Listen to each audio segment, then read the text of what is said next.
Bismillahirrahmanirrahim. Assalamualaikum warahmatullahi wabarakatuh. Kepada yang terhormat Bapak Ismail Sarjana Pendidikan selaku Kepala SD Negeri Jogomulyo, yang kami hormati Bapak Ibu Guru beserta karyawan SD Negeri Jogomulyo. Marilah kita panjatkan puji syukur kehadirat Allah Subhanahu wa Ta'ala yang telah melimpahkan rahmat dan karunia-Nya sehingga kita bisa berkumpul dalam ruangan ini dengan keadaan sehat walafiat tanpa suatu halangan apapun.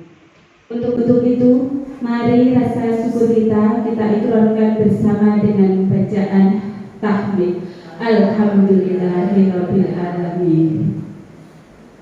Shalawat dan salam tak lupa kita sanjungkan kepada baginda Nabi Agung Muhammad Sallallahu Alaihi Wasallam yang senantiasa kita nantikan syafaatnya hingga yaumul kiamah. Amin. Bapak Ibu, sebelum memasuki acara inti, perkenankanlah saya selaku pembawa acara akan menyampaikan susunan acara pada siang hari ini. Yang pertama pembukaan, yang kedua sambutan, yang ketiga penyampaian materi, yang keempat tanya jawab, dan yang kelima penutup. Marilah acara pada siang hari ini kita buka bersama dengan bacaan basmalah. Bismillahirrahmanirrahim. Acara yang kedua adalah sambutan. Kepada Bapak Ismail Sarjana Pendidikan dipersilakan.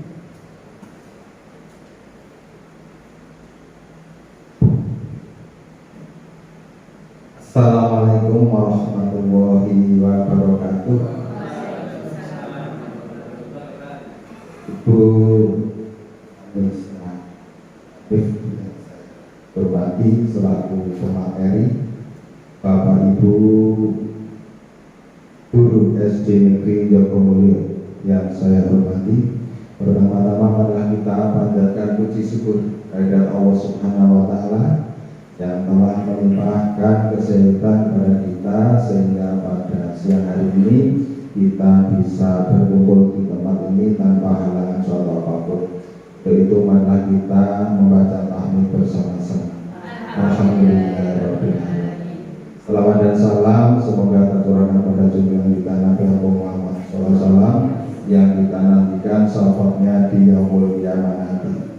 Bapak Ibu yang saya hormati, pertama kami mengucapkan terima kasih kepada Bapak Ibu yang telah meluangkan waktunya untuk mengikuti kegiatan diseminasi budaya positif di SD Negeri Jogomulyo. Apakah itu diseminasi itu kalau zaman dulu, zaman Bapak Ibu guru yang sudah tua-tua itu adalah penularan. Jadi nanti Bapak Ibu akan ditulari ilmu-ilmu, ditulari budaya-budaya positif. Budaya itu juga adalah hasil dari budidaya manusia positif. Jadi nanti Bapak Ibu akan di sini kita membicarakan tentang budaya, kebiasaan positif yang akan kita lakukan di SD Negeri Jogomulyo.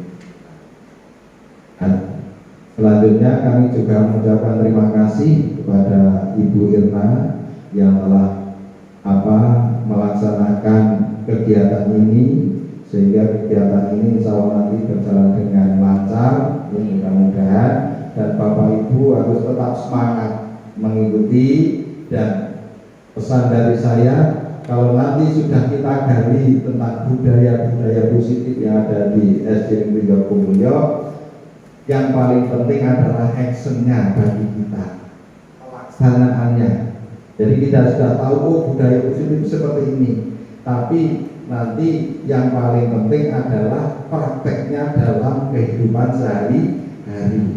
Prakteknya dalam Bapak Ibu guru menghadapi anak-anak, membiasakan anak-anak supaya berbudaya yang positif, mempunyai kebiasaan-kebiasaan yang positif.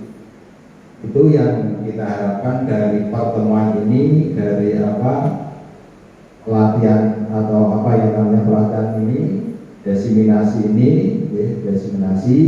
Mudah-mudahan nanti kita selalu diberikan kemudahan dalam mencerna apa yang disampaikan oleh pemateri, bisa menangkap semuanya dan bisa mempraktekkan dalam kegiatan belajar mengajar, dalam kegiatan pembiasaan terhadap siswa-siswa. Dan dengan demikian mudah-mudahan nanti SD Negeri Jogomulyo akan semakin bagus. Semakin bagus, akan mempunyai lulusan yang berbudaya positif. Itu harapan dari kami. Itu saja dari kami, dari saya. Kurang lebihnya saya mohon maaf. Saya akhiri billahi taufiq wal hidayah. Wassalamualaikum warahmatullahi wabarakatuh. Terima kasih kepada Bapak Ismail Pendidikan atas sambutannya. Bapak Ibu, atas sambutan yang tadi sudah disampaikan oleh Bapak Ismail, kita semua tahu bahwa budaya positif itu harus dilakukan dalam kehidupan sehari-hari. Sebelum memasuki acara ini, monggo Bapak Ibu bisa merahapi hidangan yang sudah disediakan. Terima kasih. Acara yang selanjutnya adalah penyampaian materi. Seperti yang sudah kita ketahui bahwa rekan kita yang ada di depan, beliau adalah Ibu Irna Anissa Hanif, Sarjana Pendidikan. Beliau merupakan calon guru penggerak angkatan 9 yang hari ini beliau sedang menempuh pendidikan calon guru penggerak. Di sini Bu Irna akan menyampaikan praktik baik yang beliau dapatkan ketika pendidikan. Kepada Ibu Irna Anissa Hanif, Sarjana Pendidikan, dipersilakan.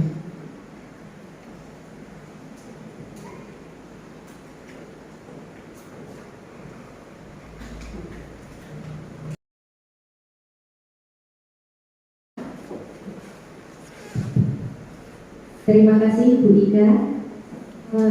Teman-teman, Assalamualaikum warahmatullahi wabarakatuh. Yang saya hormati Bapak Ismail, SPD selaku Kepala Sekolah SD Negeri Jogomulyo. Yang terhormat Bapak Ibu Guru hebat SD Negeri Jogomulyo, serta Bapak Ibu staf dan karyawan SD Negeri Jogomulyo. Saya berdiri di sini bukan berarti saya lebih pintar, lebih tahu dari Bapak Ibu semua. Hanya saja mungkin saya lebih dulu mendapatkan materi tentang desiminasi budaya positif dalam pendidikan guru penggerak yang sedang saya jalani, yang sudah berjalan kurang lebih 2 bulan. Nah, hari ini saya akan menyampaikan sedikit intinya saja dari apa yang sudah saya terima selama 2 bulan ini. Hari ini saya akan menyampaikan tentang budaya positif. Konsep inti budaya positif itu ada 8. Yang pertama, perubahan paradigma belajar, disiplin positif, nilai-nilai kebajikan, kebutuhan dasar manusia, motivasi perilaku manusia, posisi kontrol guru, keyakinan kelas, dan segitiga restitusi. Nah, karena kemarin kita sudah membuat visi SD kita, sebenarnya visi itu akan tercapai apabila Bapak Ibu guru semua sudah menerapkan 8 konsep inti dari budaya positif ini di sekolah. Pembelajaran dengan paradigma baru.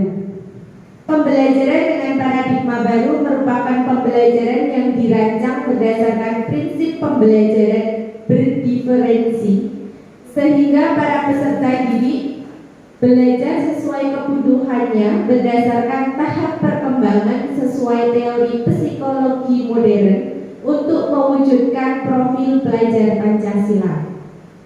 Mungkin Bapak Ibu sudah sering mendengar bahwa dimensi profil pelajar Pancasila itu ada 6. Yang pertama, beriman bertakwa kepada Tuhan Yang Maha Esa dan berakhlak mulia, mandiri, berkebinekaan global, bergotong royong, bernalar kritis dan kreatif. Nah, berdiferensi ini adalah pembelajaran yang tidak satu arah. Kita bukan terpusat kepada guru, tapi terpusat kepada siswa. Dan kita harus melihat kodrat siswa itu, bahwa setiap siswa itu memiliki kodrat alam yang berbeda. Contohnya, ketika olahraga, ada siswa yang pintar renang, tapi ada yang tidak bisa. Tidak bisa itu bisa kita latih, tapi kita tidak bisa memaksakan harus sempurna seperti yang sudah bisa, karena kebutuhan mereka berbeda. Kemudian di sini saya boleh minta bantuan 2 bapak atau ibu guru. Siapa yang bersedia ke depan? Siapa? Bunia? Oke, Bunia mau. Sama siapa? Pak Ahmad. Silakan maju ke depan. Di sini Anda dan teman Anda akan melakukan kegiatan cobalah buka. Anda adalah A. Tugas Anda mengepalkan salah satu tangan Anda. Yang A berarti Bunia. Coba Anda bayangkan bahwa Anda menyimpan sesuatu yang sangat berharga di dalam kepalan tangan Anda. Anda perlu menjaga benda tersebut sekuat tenaga Anda, karena begitu pentingnya untuk kehidupan Anda.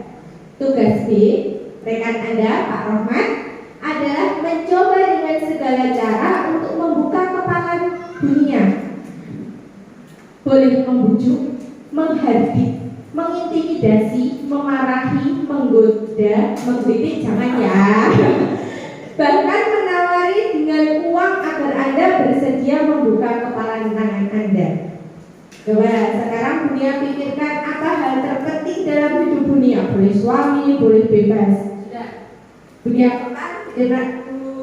masukkan ke kepalanya. Sekarang bagaimana caranya Pak Rohman bisa membuka kepala Bunia? Sedangkan yang digenggam itu hal terpenting, tidak boleh lepas. Boleh dirayu, nggak boleh, tidak boleh menyentuh ya. Yang karena lawan jenis. Dirayu boleh, dimarahi boleh, diapakan dicoba saja. Kalau kita marahin sudah tidak mau, digoda juga tidak berani menggoda. Coba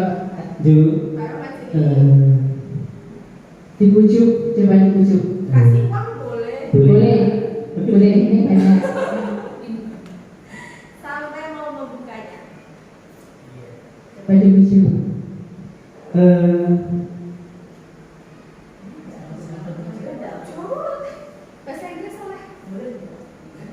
Ini sampai ada apanya itu? Ada sesuatunya. Saya kira nih orang lain pengen tahu boleh? Gak boleh. Kenapa? Ya. Asli surat boleh. Kenapa? Gak boleh karena ini milik saya.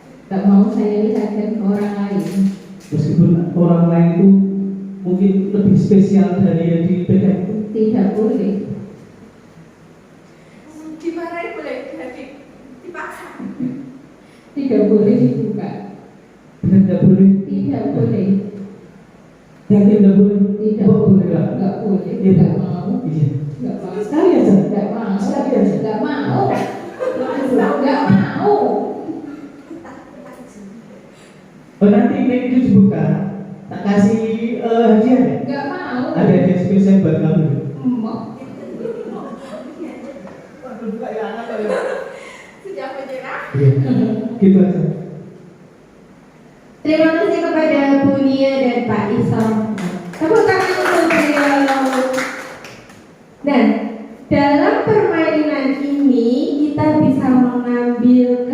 kesimpulan, sebenarnya yang mampu mengontrol diri kita sendiri adalah diri kita sendiri, bukan guru, bukan orang tua, bukan orang lain atau bahkan orang yang kita cintai, kita sayangi.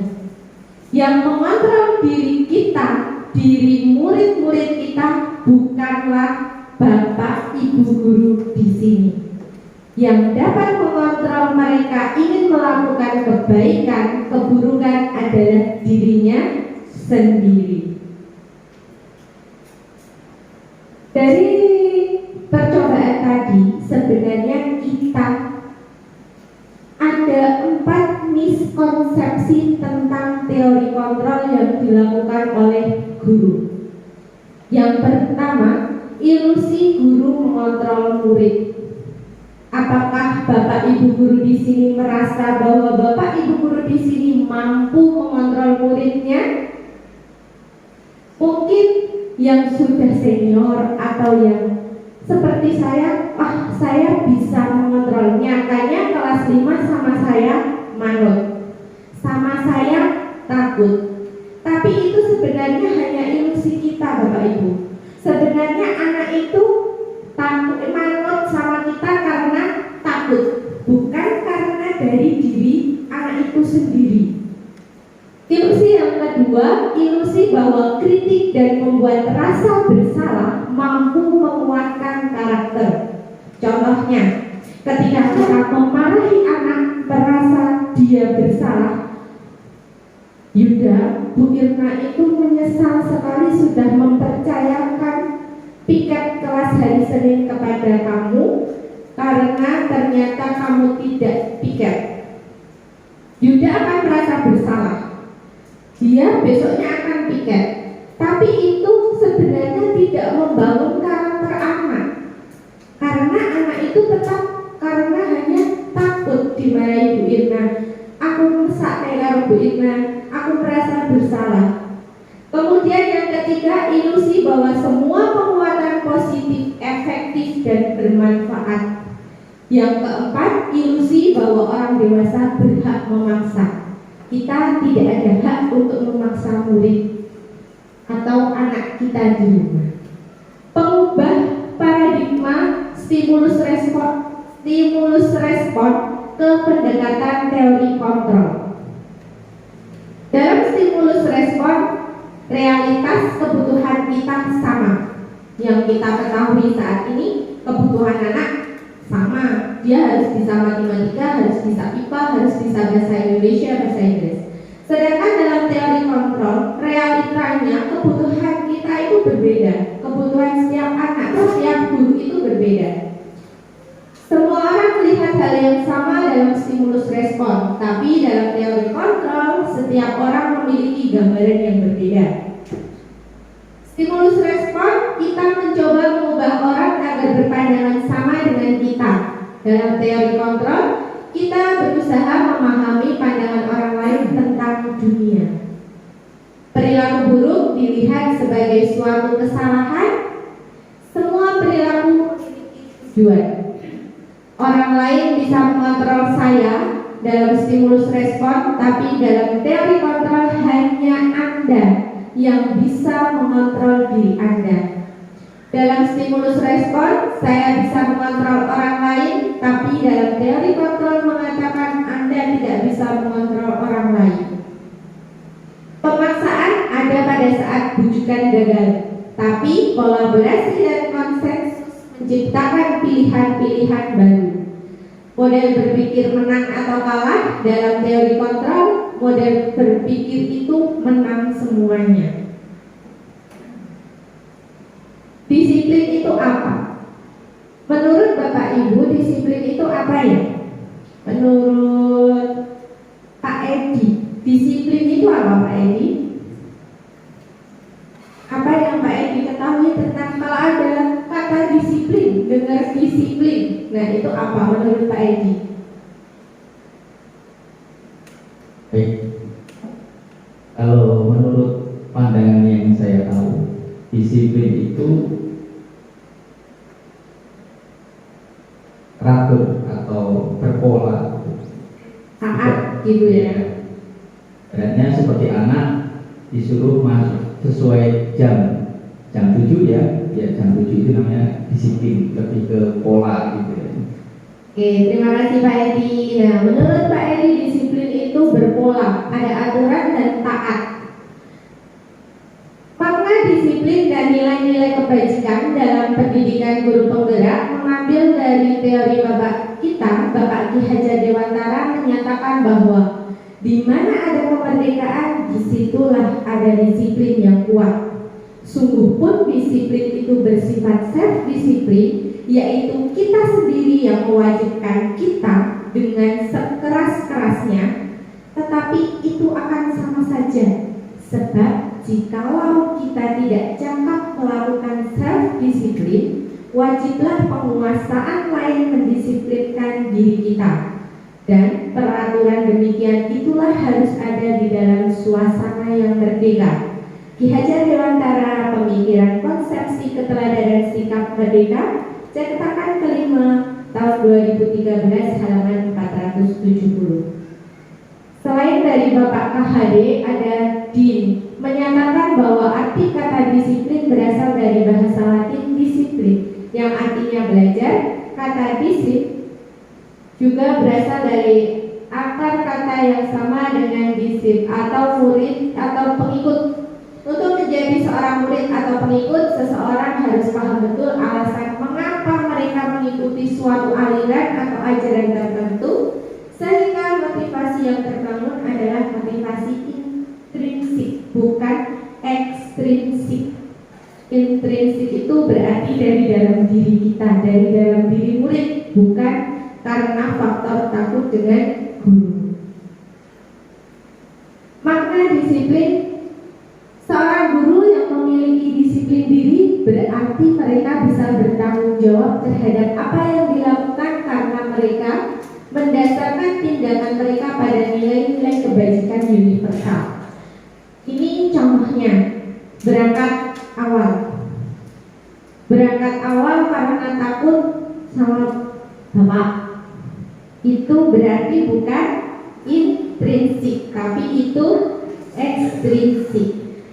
Kita berangkat awal karena ingin menyambut siswa, ingin membuat orang tua itu respect dengan sekolah kita, dan itu bentuk tanggung jawab kita sebagai guru. Itu baru faktor intrinsik.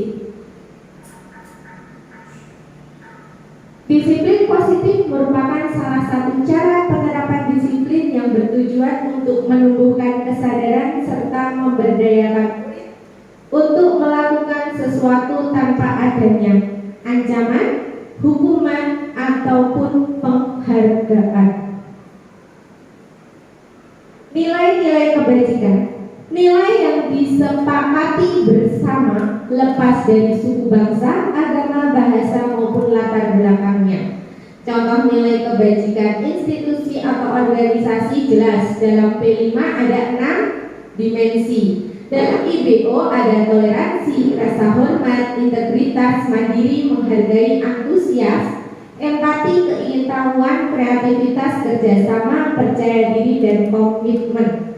Dalam keterampilan hidup ada dapat dipercaya, lurus hati, pendengar yang aktif, tidak merendahkan orang lain, dan memberikan yang terbaik dari diri kita. Motivasi perilaku manusia. Ini tadi ada ekstrinsik dan intrinsik. Motivasi ekstrinsik itu menghindari ketidaknyamanan atau hukuman. Contohnya, kita sendiri takut telat karena takut ada si kiaba. Kemudian untuk mendapatkan imbalan atau penghargaan dari orang lain, contohnya mendapat pujian dari kepala sekolah, mendapat pujian dari wali kelas. Sedangkan motivasi intrinsik untuk menjadi orang yang mereka inginkan dan menghargai diri sendiri dengan nilai-nilai yang mereka percaya. Saat kita berulang kali menjanjikan hadiah kepada anak-anak agar berperilaku bertanggung jawab, atau kepada seorang murid agar mempelajari sesuatu yang baru, atau kepada seorang karyawan agar melakukan mendapatkan pekerjaan berkualitas, kita sedang berasumsi mereka tidak dapat melakukannya, atau mereka tidak akan memilih untuk melakukannya. Misalnya, besok yang berangkat lebih awal, siswa kelas 5 akan mendapatkan reward dari Bu Irna. Itu sebenarnya kita berasumsi bahwa kelas 5 tidak bisa datang tepat waktu. Itu adalah asumsi kita. Sekarang di sini kita akan membedakan tentang apa sih bedanya hukuman, konsekuensi, dan restitusi. Hukuman itu tidak terencana atau tiba-tiba. Kita nggak tahu kita akan telat, kita akan berkata kotor, itu kadang tidak terencana. Murid tidak tahu apa yang akan terjadi atau tidak terlibat. Bersifat satu arah berupa hukuman fisik ataupun psikis. Sedangkan konsekuensi itu terencana, sebelumnya sudah disepakati sesuai peraturan. Murid tetap dibuat tidak nyaman karena adanya konsekuensi. Sikap guru selalu memonitor murid. Sedangkan restitusi adalah proses menciptakan kondisi bagi murid untuk memperbaiki kesalahan, serta proses kolaboratif yang mengajarkan murid untuk mencari solusi sendiri. Hukuman atau konsekuensi, ada beberapa contoh, misalnya mencatat 100 kali di buku kalimat "saya tidak akan terlambat lagi". Murid diminta untuk push up 15 kali ketika tidak menggunakan sepatu hitam. Membersihkan coretan yang dibuatnya di meja tulis, menggantikan buku tugas teman yang telah dicoret-coret. Yang poin 1, 2 itu adalah hukuman, 3, 4 itu konsekuensi. Dihukum oleh penghargaan. Apakah di sini Bapak Ibu guru ada yang masih setiap hari memberi penghargaan reward kepada siswanya? Tidak ada. Oke. Di sini kita akan membahas penghargaan itu tidak efektif. Tidak efektif untuk pembelajaran. Ketika ada siswa yang mendapat nilai 100 akan mendapatkan reward, dia akan mendapatkan reward terus di pelajaran matematika. Sedangkan kodrat zamannya, alamnya, dia memang ahli di matematika. Tidak akan ada siswa di kelas itu yang akan mengalahkan dia karena memang kodrat dari lahirnya dia ahli di matematika. Yang lain, Mary, iri. Pembelajaran itu tidak akan efektif. Siswa yang mendapat reward terus pasti temannya iri. Penghargaan merusak hubungan. Hubungan pertemanan akan merusak adanya penghargaan. Penghargaan mengurangi ketepatan. Ini sering saat kita misalnya proyek. Siswa kelas 4 disuruh buat layangan. Waktunya 1 minggu. Tapi salah satu guru wali kelas bilang, tapi waktunya ini 1 minggu, berarti besok Senin. Tapi jika ada yang bisa mengumpulkan hari Jumat, akan saya tambah hadiah. Sedangkan kelompok itu sebenarnya jika selesai hari Senin, mereka akan menghasilkan layangan yang luar biasa. Tapi hanya karena reward, dia terburu-buru ingin dapat hadiah dari gurunya, hasil layangannya tidak sesempurna jika selesai hari Senin. Kemudian penghargaan itu menghukum. Anak akan terus belajar jika dapat reward. Ia jika nanti SMP gurunya selalu memberi reward. Kalau tidak, maka dia tidak akan belajar sungguh-sungguh. Restitusi. Restitusi bukan untuk menebus kesalahan, namun untuk belajar dari kesalahan. Restitusi adalah tawaran, bukan paksaan. Restitusi menuntun untuk melihat ke dalam diri anak Restitusi fokus pada solusi. Restitusi mencari kebutuhan dasar yang mendasari tindakan. Restitusi diri adalah cara yang paling baik. Restitusi fokus pada karakter, bukan tindakan. Restitusi suatu proses dialog yang dijalankan guru agar dapat menghasilkan murid yang mandiri dan bertanggung jawab dari dirinya sendiri tanpa paksaan ataupun hukuman. Dalam restitusi ada 3 tahap: menstabilkan identitas, validasi tentang kesalahannya, dan menanyakan keyakinan yang ada pada dirinya. Menstabilkan identitas. Membuat kesalahan adalah bagian dari proses pembelajaran. Setiap anak pasti pernah melakukan kesalahan, kita pun juga. Contoh kalimat dalam menstabilkan identitas yang bisa kita berikan kepada siswa: berbuat salah itu wajar, nak. Tidak ada manusia yang sempurna. Ibu atau bapak juga pernah melakukan hal salah. Ibu atau bapak tidak mau mencari siapa yang salah, tapi ibu dan bapak ingin mencari solusi dari permasalahan ini. Kamu berhak merasa begitu. Validasi tindakan yang salah. Berdasarkan prinsip setiap perilaku berupaya memenuhi suatu kebutuhan tertentu. Validasi tindakan salah, contoh kalimatnya: kamu pasti punya alasan mengapa melakukan hal itu, padahal kamu bisa melakukan yang lebih buruk dari ini. Kamu patut bangga karena telah melindungi sesuatu yang penting buatmu. Kamu melakukannya karena mempertahankan sesuatu yang penting bagimu. Apa keyakinan kelas kita? Nilai-nilai apa yang telah disepakati bersama? Seperti apa gambaran sebuah kelas yang ideal menurut kamu? Kamu ingin menjadi orang yang seperti apa? Di sini ada contoh tentang restitusi.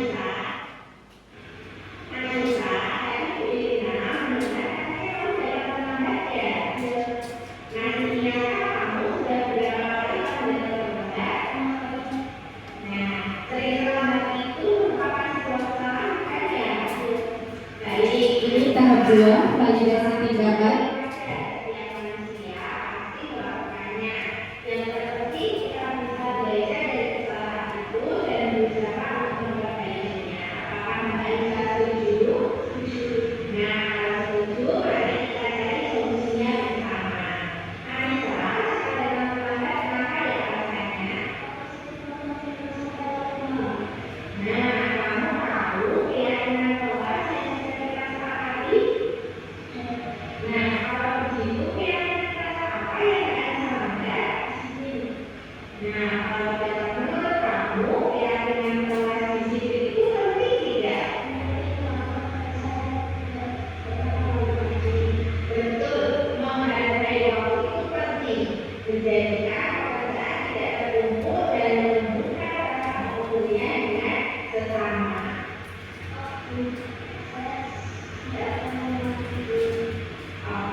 Nah, di kelas saya itu ada Anissa. Anissa itu anaknya pintar, tapi dia sering terlambat karena dia itu lebih sering belajar di malam hari, bahkan sampai larut malam.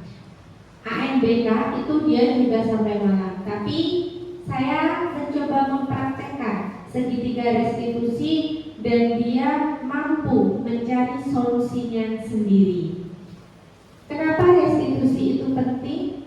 Karena rasa bersalah akan menguras tenaga dan energi kita seumur hidup. Ketika kita merasa bersalah, kita mengalami identitas kegagalan.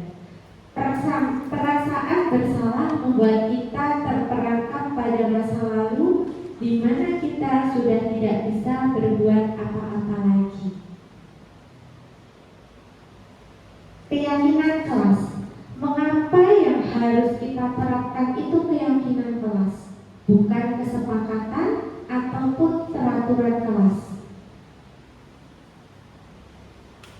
Keyakinan kelas, kesepakatan kelas itu lebih rinci dan detail, karena biasanya kesepakatan kelas itu sudah disepakati sama siswa.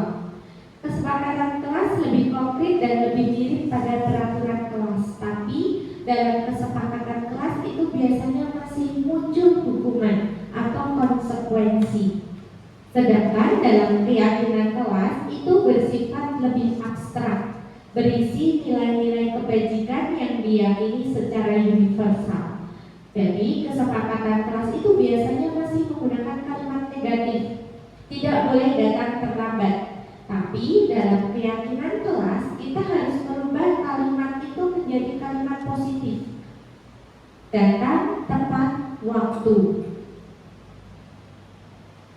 Pembentukan keyakinan kelas bersifat abstrak berupa pernyataan universal, dibuat dalam pernyataan positif, sedikit saja agar mudah diingat, sesuai dengan kondisi kelas masing-masing. Semua warga kelas dilibatkan dalam pembuatan keyakinan kelas. Di sini ada contoh keyakinan kelas yang saya buat di awal kelas 5 dulu.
Membuat dua peraturan,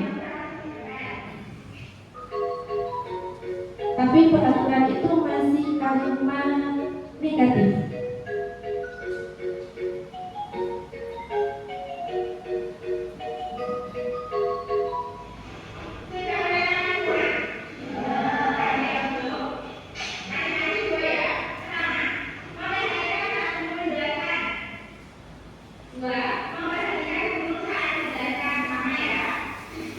Eliminasi yang sama untuk dijadikan satu.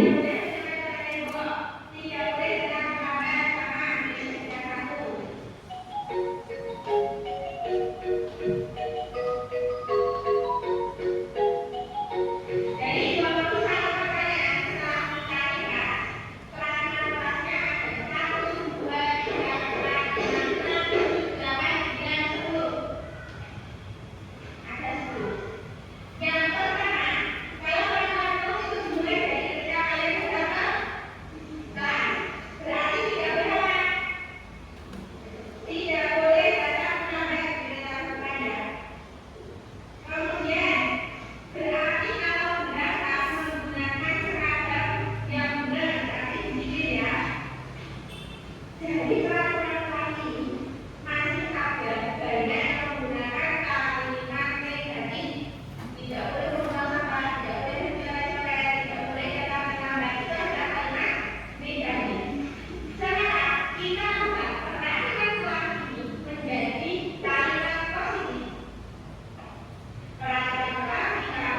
Jadi keyakinan,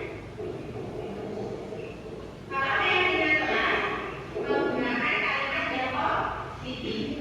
Yang pertama, tidak boleh datang terlambat. Berarti apa? Kalimat positifnya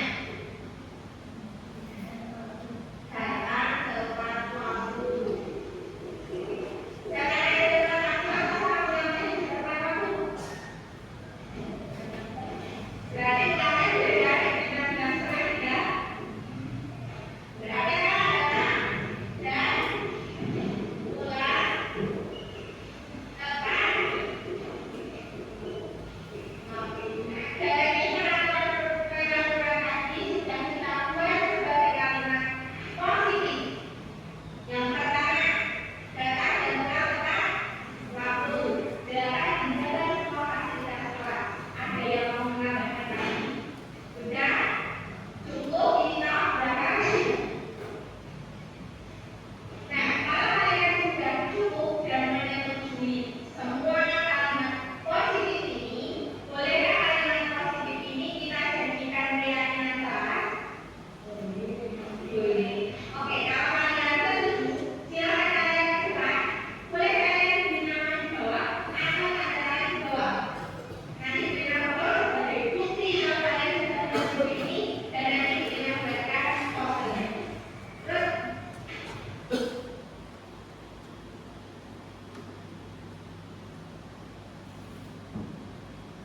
Jadi keyakinan kelas itu kita buat bersama dengan siswa dan siswa yang membuat saya sendiri. tadi sudah bertanya dengan semuanya. Berarti dari 8 keyakinan kelas, mulai besok sudah bisa dikatakan kelas kita sanggup.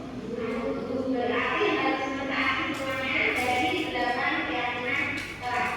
Oke? Terima kasih. Kita akhiri. Wassalamualaikum warahmatullahi wabarakatuh. Waalaikumsalam warahmatullahi wabarakatuh. Ini dari peraturan kelas, masih kalimat negatif, ini kita ringkas, kita samakan yang sama, kemudian kita ubah menjadi kalimat positif atau keyakinan kelas.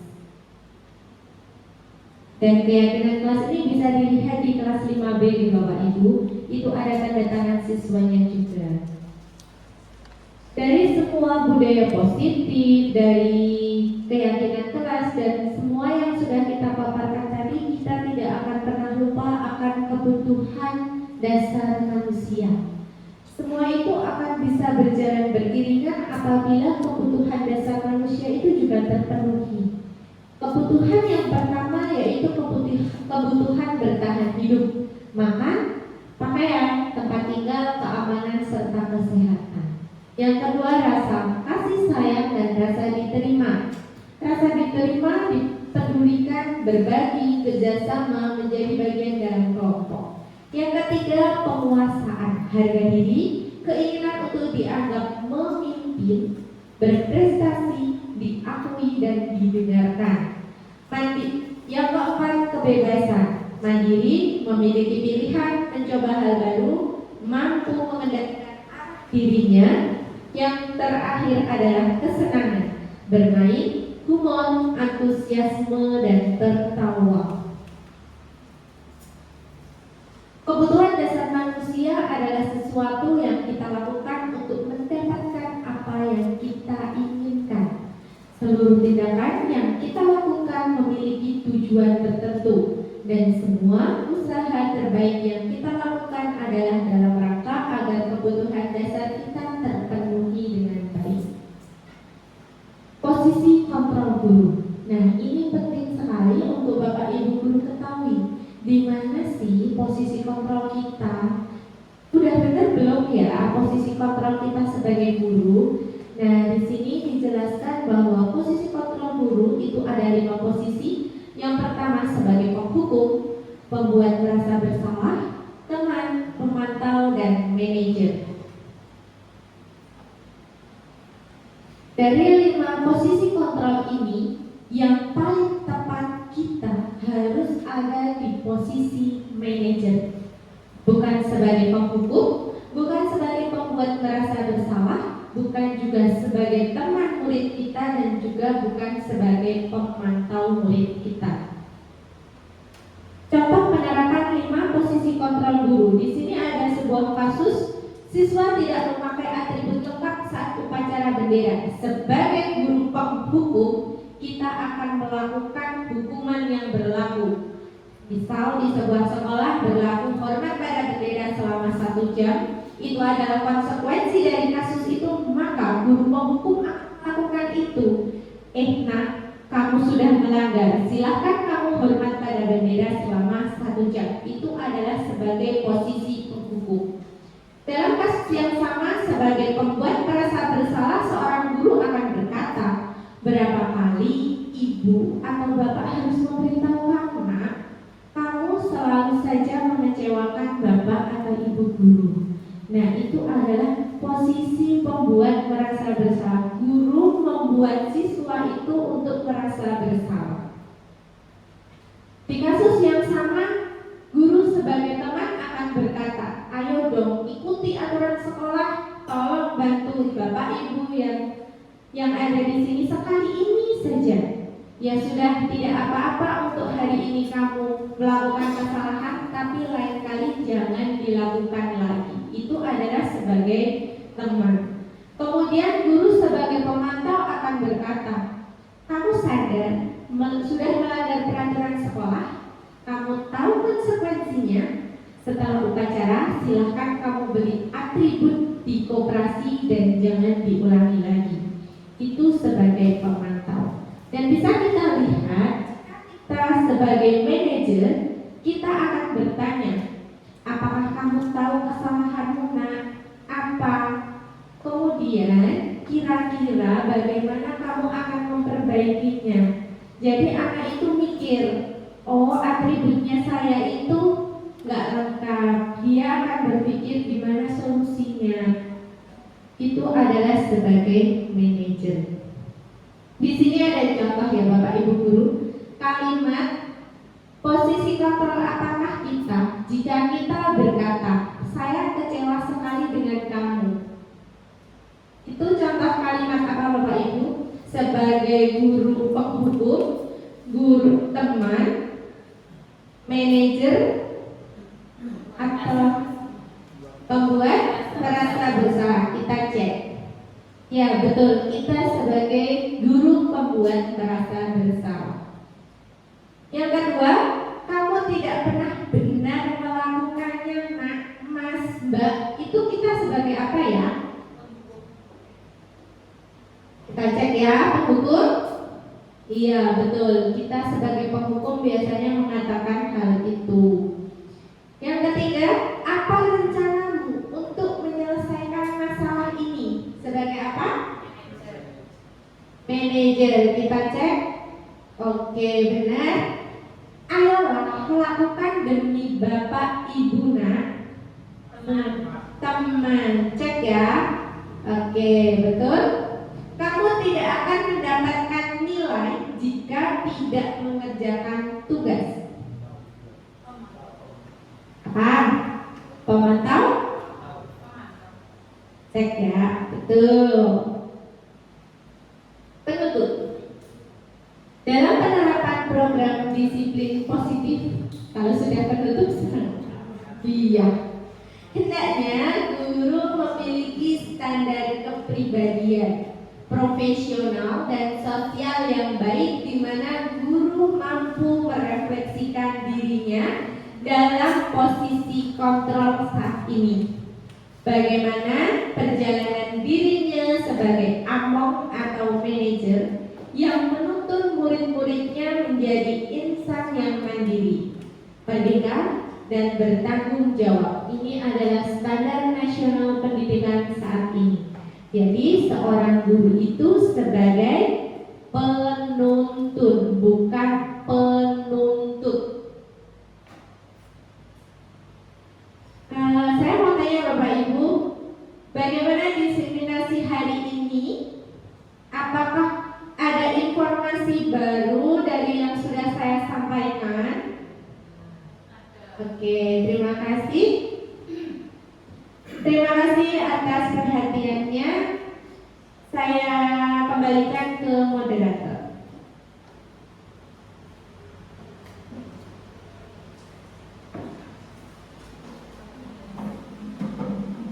Terima kasih kepada Ibu Irna Anissa Hanif atas ilmunya. Tepuk tangan untuk Ibu Irna Anissa Hanif. Terima kasih Bu. Selanjutnya adalah sesi tanya jawab. Nah, di sini saya akan membuka 2 pertanyaan. Monggo untuk Bapak Ibu yang ingin bertanya silahkan tunjuk jari. Oke, baik Pak Alvin.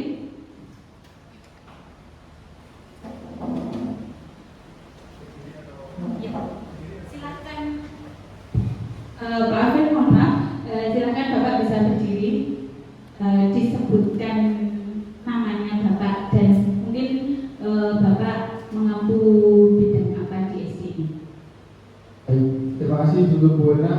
Sebelumnya perkenalkan nama saya Alvin Oktaria Prabowo. Di sini saya sebagai guru PJOK. Saya ingin bertanya, bagaimana tanggapan Ibu apabila ada seorang guru yang tetap melakukan motivasi eksternal? Guru itu merasa bahwa motivasi eksternal efektif untuk pembelajarannya. Contohnya, di pelajaran saya sendiri, saya membuat konsekuensi seperti apabila anak terlambat ke lapangan harus push up 5 kali. Namun konsekuensi itu dibuat bersama-sama dengan siswa dan semua siswa setuju dengan peraturan tersebut. Menurut saya, karena konsekuensi push up sejalan dengan pelajaran saya olahraga dan juga ada di materi. Baik, itu mungkin itu saja yang saya tanyakan. Terima kasih. Terima kasih Pak Alvin. Pak Alvin ini bertanya Bu Irna, apakah motivasi eksternal itu masih bisa diberikan kepada siswa? Bagaimana tanggapannya? Oke, yang kedua, pertanyaan yang kedua, monggo Bapak Ibu yang ingin bertanya. Oh baik Pak.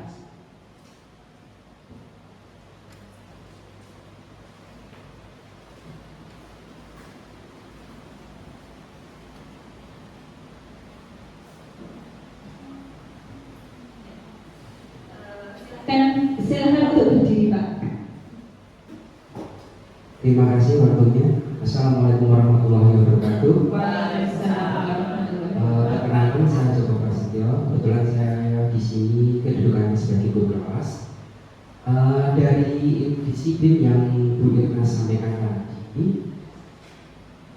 tadi telah disampaikan, apabila kita sebagai guru dalam menerapkan ilmu disiplin dan pembelajaran sehari-hari, guru tidak hanya sebagai posisi kontrol saja, tetapi guru juga berperan sebagai teman pemantau.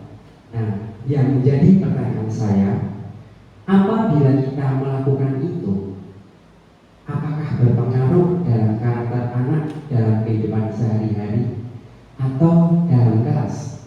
Itu saja. Terima kasih. Wassalamualaikum warahmatullahi wabarakatuh. Waalaikumsalam warahmatullahi wabarakatuh. Pak Joko bertanya tentang posisi kontrol dan posisi pemantau, apakah masih bisa untuk dilakukan? Monggo Bu Irna untuk jawabannya. Terima kasih Bu Ika. Saya akan menjawab pertanyaan dari Pak Alvin. Memang benar, kita itu ketika menerapkan motivasi eksternal karena kita sudah terbiasa, itu sudah menjadi budaya kita.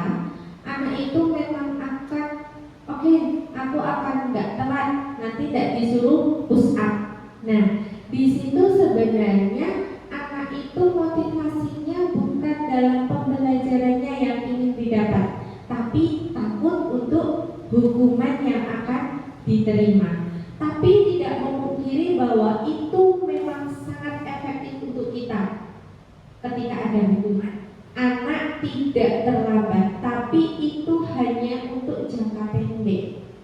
Ketika di beda tempat, beda sekolah, mungkin jika tidak ada peraturan itu, anak akan terlambat.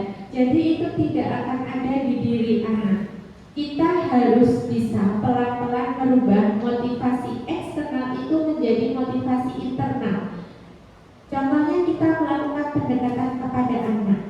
Kita tanya, kenapa kamu terlambat? Kita bisa melakukan segitiga restitusi itu kepada anak yang terlambat. Kemudian kita coba gali lagi sesuai dengan kodrat anak itu. Kita cari tahu, kemudian kita usahakan anak itu masuk pelajaran kita, masuk olahraga sudah dari dirinya.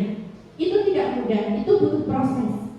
Namanya budaya, kita sudah budaya motivasi eksternal. Di sini saatnya kita merubah budaya itu menjadi budaya bahwa siswa itu motivasinya dari intrinsik. Itu memang tidak mudah. Namanya kita membuat budaya positif itu bertahap. Jika kita lakukan setiap hari, anak akan terbentuk. Kemudian kita harus berusaha membuat jati diri anak itu, saya takut terlambat, itu takut ketinggalan pelajarannya, bukan takut untuk dihukum. Itu saja yang dapat saya jawab untuk Pak Afif. Bagaimana Bapak? Yang kedua dari Pak Joko, bahwa ketika kita sudah melakukan sebagai manajer, apakah kita masih bisa melakukan posisi kontrol lainnya? Menurut saya, kodrat kita seorang guru itu hanya ada di manajer. Tapi untuk merubah itu juga butuh proses. Tidak mudah. Terutama saya di kelas atas itu juga saya harus bisa menjadi teman mereka agar mereka mau bercerita. Itu juga tetap saya lakukan, tapi saya tetap ingat bahwa posisi sebenarnya saya itu adalah posisi manajer, bukan teman, bukan pemantau, pembuat merasa bersalah ataupun penghukum. Jadi kita harus sedikit demi sedikit. Insya Allah jika itu terbiasa kita lakukan setiap hari, itu akan menjadi budaya positif dan posisi kontrol kita akan tepat sebagai manajer. Begitu Pak Joko. Itu aja Bu Ida. Mohon maaf Bapak Ibu, apakah ada pertanyaan yang lain? Ya.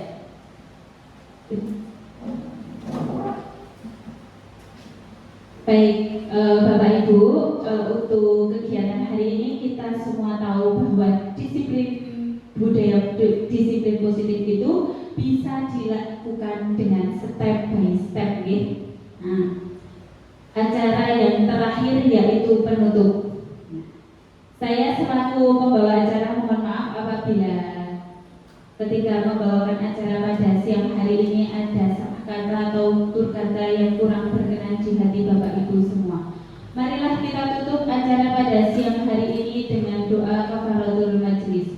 Subhanakallahumma wa la ilaha.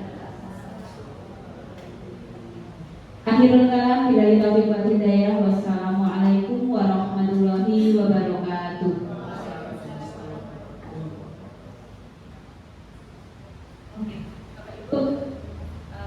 Untuk dokumentasi